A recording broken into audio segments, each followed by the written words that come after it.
I'm Vicki Hogarth and welcome to Southwest Magazine. Paddlefest Music and Outdoor Recreation Festival returns to St. Andrews May long weekend. I'm joined today by Creative Director Luke Macdonald and Outdoor Recreation Director Deonarine. Welcome both. Thank you for having us. So Luke, let's start off just by talking about this being almost like a homecoming event this year in terms of 2 years of a pandemic, 1 year canceled. Last year a scaled down festival, but this year really back to what we know Paddlefest as. Yeah, so it's been a tricky couple years for all of us, but yeah, we're very excited to be able to bring the festival back to its full form this year. We're doing 4 full days of music and events and lots going on around town. We have the main stage back in Town Square, which is kind of our marquee venue, so lots of programming there, and then lots of music around town at various businesses and locations, and then we have lots of events going on this year for all age groups and different demographics. So yeah, trying to have something for everyone and just kind of kick off the season for the town. Can we talk a little bit about the roster of artists playing and who some of the headliners are to start with? Sure. So this year a big focus was sort of a homecoming of sorts. We wanted to invite back a lot of acts that have played Paddlefest before, as we sort of ease back into the festival and welcome people back to live events and live music. So we have a lot of returning artists, highly celebrated local artists like David Myles, a reunion from Hot Toddy, who are synonymous with Paddlefest in St. Andrews. We have Old Man Ludica, who's a good friend of the festival, Grand Theft Bus, who are festival favorites, the Olympic Symphonium, who are also festival favorites. And then we do have some acts that have never played Paddlefest that we're really excited to have. We have a wonderful songwriter, Kat Clyde, that we're really excited to have her. We have Post Data, which is Paul Murphy from Winter Sleep, his new side project, and some of the guys from that band will be joining him for that. And then lots of artists from across New Brunswick, across the Maritimes. A big focus of the festival over the last little bit has been showcasing emerging artists. That's a big part of the festival that's important to us, is to showcase some up and coming artists from around the region, as well as some more established names. Oh, that's exciting. I always like finding new artists. And Winter Sleep is one of my favorite Canadian bands, but I didn't know they had a new project of 2 of the members, so I'm excited to check that out. Paddlefest, obviously you can't escape the outdoor recreation aspect in the name alone. So Danny, can you tell us a little bit about some of the outdoor activities this year and where people can get involved? Absolutely. So I'm really excited this year because we're bringing a lot more paddling to Paddlefest. And so we're kicking off Friday with a casual paddle for intermediate paddlers. So if you're somebody that maybe hasn't been on the water yet for the season or is looking to start your season off right, there's going to be a casual paddle at 2 p.m. on the Friday, May 20th. And so that's for people who have a kayak in town, are looking to get excited and get out on the harbor. I'm also really excited because River Bay Adventures is also doing an introductory to tandem kayaking. So if you're somebody that lives in town and hasn't been able to get out for a paddle at all, maybe wants a little more instruction to it, that'll be at Katie's Cove on the Saturday at 2 p.m. And you can bring a partner with you. River Bay Adventures will give you some shore lessons on paddling techniques, some intro to safety, and then you get to explore Katie's Cove with your partner for like 45 minutes, which is lovely, and it's a free event. So I'm so excited about events like that, where if you haven't been out and you're maybe a little nervous about putting money into a new hobby, this is such a good way for you to try it out and see if you like it. And there's also a part of Paddlefest too that's educational in terms of the environment and also, reminding people about important aspects of taking care of nature, like the beach cleanup. Can you tell us a little bit about what cleanups you'll be doing this year? Definitely. So with Paddlefest and living in St. Andrews, it's really hard to not love the environment and the water that we're around. And so the beach cleanup is going to be on the Sunday at 11, and that's going to be hosted by NBCC and the Atlantic Salmon Federation. Excited about that one. The start location, the meeting place for it, is the Van Horn Trail just over at Prince of Wales Street. And they're hoping to tackle Pagans Point as well as swinging around that corner to Katie's Cove. So if you have waders and rubber boots, bring them along because they're looking to get into that marsh area. And there'll be some refreshments, some snacks, and some drinks. So it's definitely a family-friendly event. Bring your kiddos if you'd like to, your teenagers, and come on down. Now, Luke, just like the recreation aspect of Paddlefest takes you all around the St. Andrews area, Paddlefest is known for also showcasing venues across town in terms of where the artists are playing.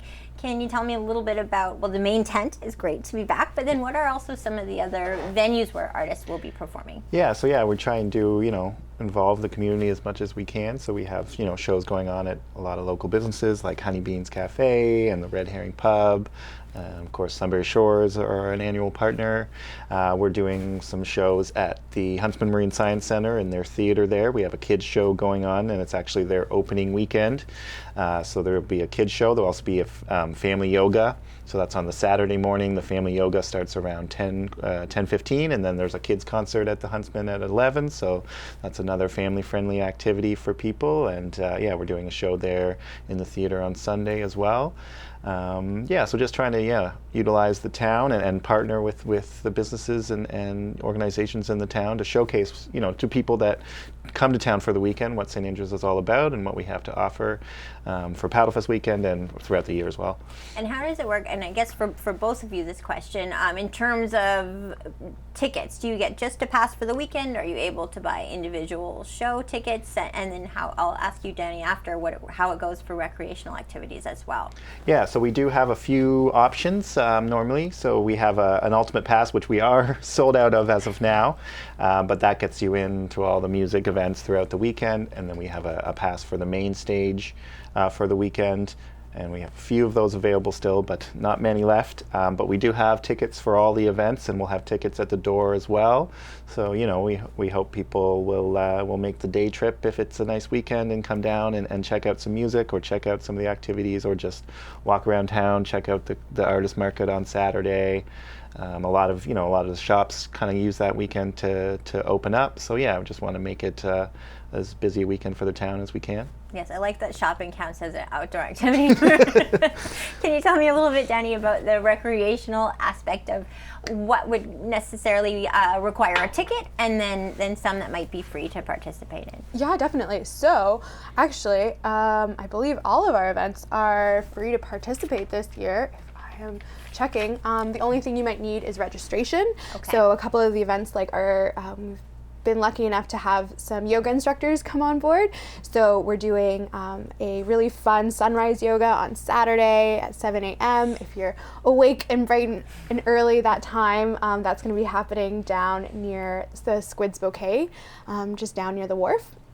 So that'll be registration. We're having another really lovely yoga event on the Sunday as well, Sound and Ground, and so that'll combine some live music, some DJing with outdoor yoga instruction, and so that one's really exciting as well at about 11:30. So it's a little more mid-morning if you're rolling out of bed around that time. So those two are examples of ones that require registration, but we've got a lot that you can just show up to as well. So on the Thursday, there's going to be a Paddlefest Polar Dip. Come and watch the Paddlefest committee take a pre-festival dip into the ocean to get us all set and ready for the weekend. You can join us if you would like. The water's a lovely temperature this time of year. There's a new event this year. It's being put on by Kim Reeder and Matthew Dixon. It's a speed friending event, and I know that you've talked with them before. We're excited to do that for the first time. So it sort of works like speed dating, but it's sort of an opportunity for people in the community to meet, maybe make some new friends, form some new connections. And with the last couple of years, but there's been a lot of people that have moved to town and may not have been able to engage themselves in the community. So we think this will be a kind of a fun opportunity for people maybe to get to know the town, or new people to town get to know some locals, and so that's a new event as well this year. Especially after really 2 years of having to limit our bubbles, it's nice to have an opportunity, especially for the people that have moved to the area in the last 2 years. There's a lot of new faces that haven't had a chance to really meet the community. I know they presented at town council, the May town council meeting about the speed friending, what would you call it? It's in the main tent, I understand. So they're just gonna, they're hoping to make it sort of a regular thing within the community. So they're gonna do one during Paddlefest just to kind of, hopefully get some people down and kick off the weekend. So that'll be Friday morning at the main stage. So it's like 10 minutes. You sit with one person, then next meet the next. Meet your neighbors. Yeah, and there'll be some refreshments for that one as well. So nice. And I think that that one's all ages as well. So some family friendly events going on. I guess on that note too, the music industry obviously felt the pandemic with that aspect of an audience, having to lose that for really almost 2 years. When you were booking this year's festival, and this applies, I'm sure, to yoga instructors, kayak instructors too, to not have that group experience that you're so used to in those industries, was there a heavy emotional response from artists to be booked again? And in the capacity that they are in the main tents, what was the response that you felt? Absolutely, yeah. I mean, I think, as you said, artists have just had a rough go the last couple years, and they've been able to pivot to doing things online, live streaming and things like that, which has been great. But we all know the power of live music and collective live music, and how powerful it is, how it's you're able to give messages within live music as well, and that's a big thing of this festival. Is we want people to have fun, but we want to create awareness, and and that ties in with all the events and the environmentalism that we're trying to promote as well. So I think artists are really just very excited, very emotional to be able to get out and do play for people, which is their craft, right? That's the way that they're making a living, a lot of them, and that's the way that they're being creative, their creative outlets. So I think it's very important for artists, and speaking with a lot of the artists who have played Paddlefest, that was nice to be able to bring them back and kind of help us all ease back into it, and hopefully with a sense of optimism and a sense of hopefulness for live music coming back, and all the lessons that we've learned over the last couple of years, and how we take those lessons and carry forward as well. And did you find the same, I know you work too, in terms of your background in marine biology and doing whale watching tours. Obviously you've had limited experience with the number of people in your own professional life you've been able to take out. Has it been kind of like a rebirth this year? I think definitely. It's been a little bittersweet the past couple of years because we've definitely been limited in our numbers, but we've also been able to take out a lot of New Brunswickers and a lot of people from the Maritimes that have never been out on the boat or seen a whale and things like that. So it's been a bit of a blessing in that sense, but I am really excited to, get our crowds back a little bit, and I think because we've had this crisis in the past 2 years, a lot of environmentalism has taken a bit of a back burner because priorities, right? And so I think it's now really exciting that people are getting back to working on their projects. And I mean, with climate change, it's an important project to work on. I'm excited because we have CPAWS actually doing an ocean festival event this Paddlefest, so that'll be on this Saturday from 11 to I think around 2 or 3. And so they're doing an event on how the coastal areas have been affected in the past couple of years with climate change. So that'll be a really exciting one too at Sunbury Shores. Yeah, and I know we talk a lot about headliners, but I'd love to hear from both of you, and both music and recreation activities. What are some of the maybe underrated acts or events on the schedule this year that if you were just a participant, just an audience member, that you would go to? I mean, a big focus this year was trying to create a diverse festival, an inclusive festival. So we have a lot of artists coming from around the Maritimes that I think are really exciting acts. Like Jamila, who's a reggae act from Halifax, and she's originally from Jamaica and now based in Halifax, and I caught her this weekend at the ECMAs. Fantastic live performance. Wolf Castle's another one, so he's an Indigenous hip-hop performer from New Brunswick, and he's been working with David Myles on some projects and stuff, and he's just a great young performer, so really excited to bring him for the first time.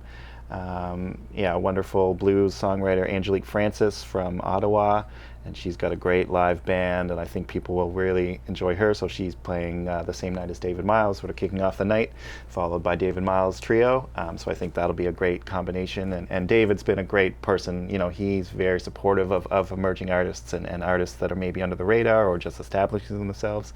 So that's great to pair him with some acts that are just emerging.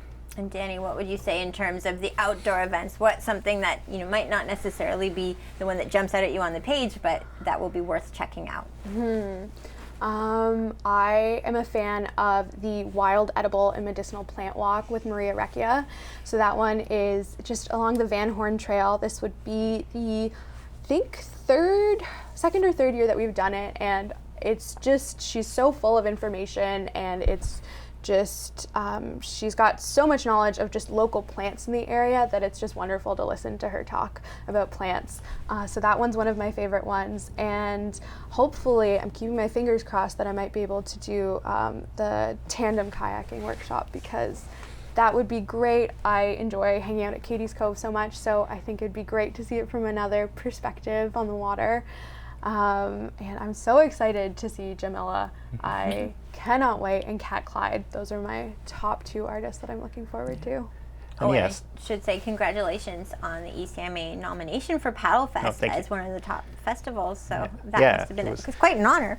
Yeah, no, it was just nice to be in such good company, and the UCMAs were just in Fredericton this weekend, and it was just, it was really great to be there, and I saw a lot of really exciting artists, and artists that I knew, artists that I didn't, and that's a big part of, UCMAs, Paddlefest, Osheaga is whatever the event is, go for something that you know, but sometimes the most rewarding thing is finding something that you weren't aware of, whether or not it's an artist or whether or not it's an event that you've never done, like the tandem kayaking workshop. So we definitely encourage people to get out and maybe try something a little different, or try see something that you've never seen before, and it's a rewarding experience, especially when we haven't really had those opportunities to do those things in the last couple years. Now, aside from getting involved just as a participant, I know that you are always looking for volunteers. So if people are listening to this and haven't volunteered before, how do they do it, and what kind of volunteer positions are available?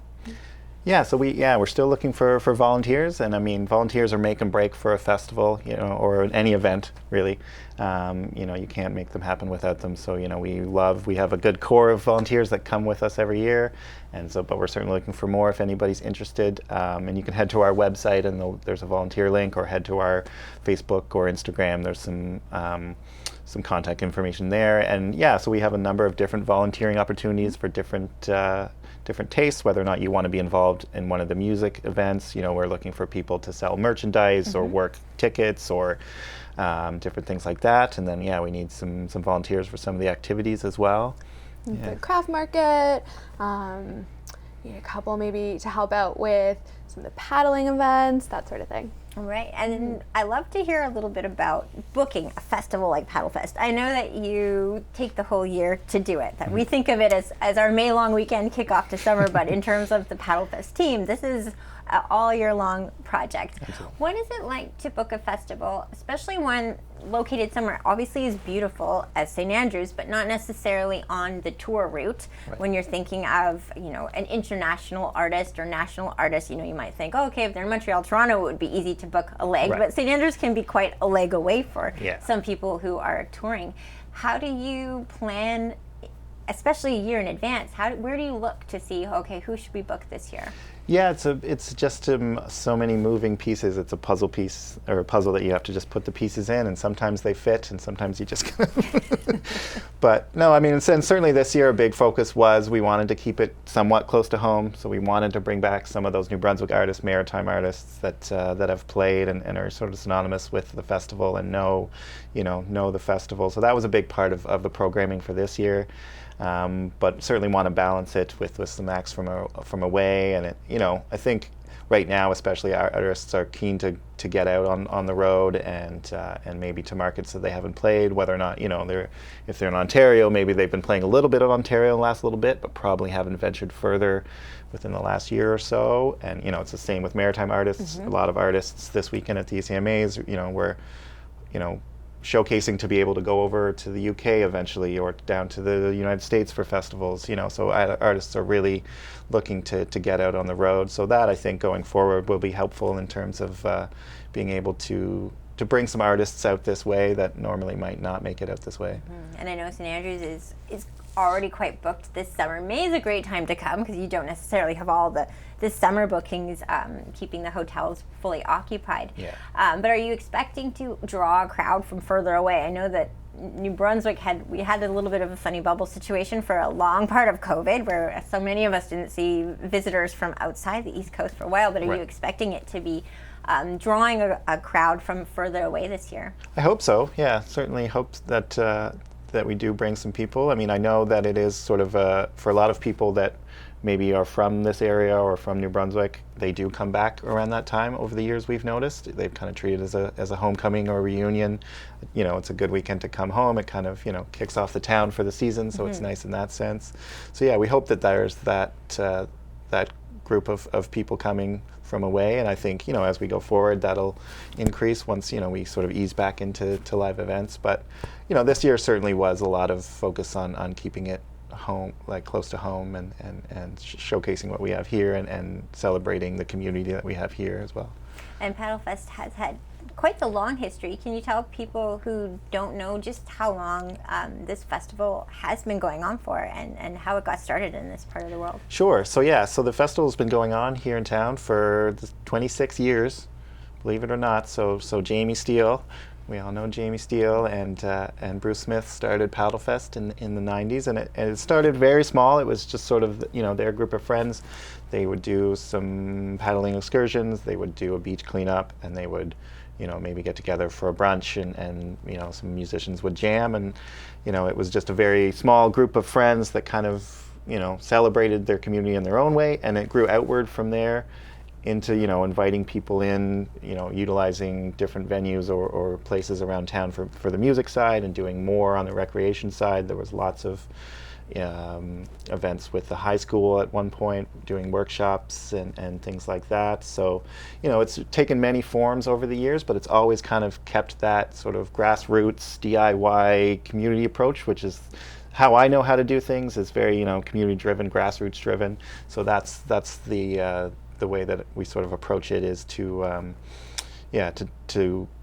grow it and be able to expand a little more, offer a little more every year, but kind of keep that sort of that very humble beginnings in mind. And when will the planning start for both of you for 2023? Do you give yourself a week off after the festival at least? I don't. I don't give myself an hour off, but that's all right. Luke's the hardest working out of all of us, and his brain is always in festival mode. I feel like my work starts maybe like month or two after the festival's done, but you're always kind of thinking post-festival too, because you're trying to remember everything that maybe didn't go according to plan that year, and writing it down so you can think about how to do it the next year. Yeah. It's nice to do at least get together, our team get together maybe right after, and just kind of have a decompress and have a brainstorming session of what we can improve on, what worked, what didn't. So it's always, there's always something to work on, to improve, and to learn from. Well, I know living in a town like this, I'm always so proud of the people I know that pull off these huge scale events. How many people are on the board of Paddlefest that work all year to make this happen? So we have a board of 10 folks, and then a lot of other people that are sort of, that help us out. Somebody like Jamie Steele is kind of a, he's got the words of wisdom sometimes, and so we've got a nice dedicated team right now, and it's been wonderful, personally speaking, just to have, Danny's been so amazing to work with on the activities side, and we have some, a lot of community members that have stepped up and are helping us kind of pull this off, because you can't pull it off without, like I said, with volunteers or without helping hands are so important. So it's been amazing to have that. Well, I thank you both so much for being here today. And just for a last word reminder, the festival starts when, and where can people find the tickets? So the festival starts less than 2 weeks. So it starts Thursday, May 19th. We kick things off, and it goes through till Sunday, the 22nd. So we have lots of events going on the 4 days. So they could head to paddlefestnb.ca for a full schedule of events, for tickets, how to volunteer, things like that, and check out some of the artists if you want, or check out some of the activities. Yeah, start planning your schedule for the weekend, because there's lots going on. So nobody can do it all, I don't think.